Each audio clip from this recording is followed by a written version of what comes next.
Bonjour, aujourd'hui à cette session du Parlement européen à Strasbourg, il y a un événement extrêmement important qui est le refus de la Wallonie, cette région belge, de ratifier le CETA. Vous savez, cet accord de libre-échange avec le Canada, auquel je m'oppose depuis longtemps, car rien ne prouve aujourd'hui qu'il soit positif pour les Européens. Il y a même les 2 dernières études, je l'ai déjà dit, qui ont été faites sur ce sujet, qui prouvent qu'il y a 200 000 emplois en moins pour l'Europe, donc 40 000 emplois en moins pour la France. Quel intérêt de signer cet accord avec le Canada? On n'a toujours pas compris. La Wallonie a dit non.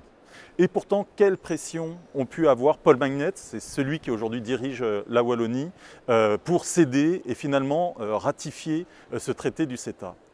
Paul Magnette, c'est un pro-européen.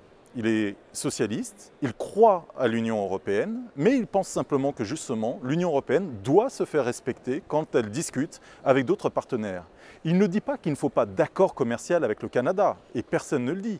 Il dit simplement qu'il faut que ce soit un bon accord. Et donc il demande la réouverture des négociations. C'est exactement la position que nous appuyons à quelques-uns ici au Parlement, à la fois dans la délégation socialiste française, mais aussi plus globalement dans le groupe socialiste. Les Verts, la gauche radicale, est aussi sur cette position. Il faut maintenant ouvrir un grand débat sur quelle est la politique commerciale de l'Union européenne.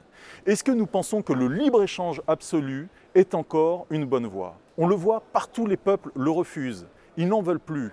Ils ne croient pas à la mondialisation heureuse, ça n'a apporté que délocalisation et chômage.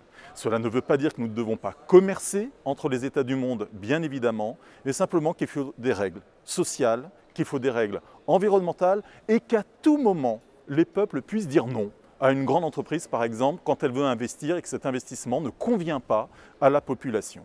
Voilà, souveraineté populaire, écologie, justice sociale, démocratie, ce sont les mots-clés maintenant que nous devons installer dans la discussion sur ces grands traités de libre-échange qu'on nous propose.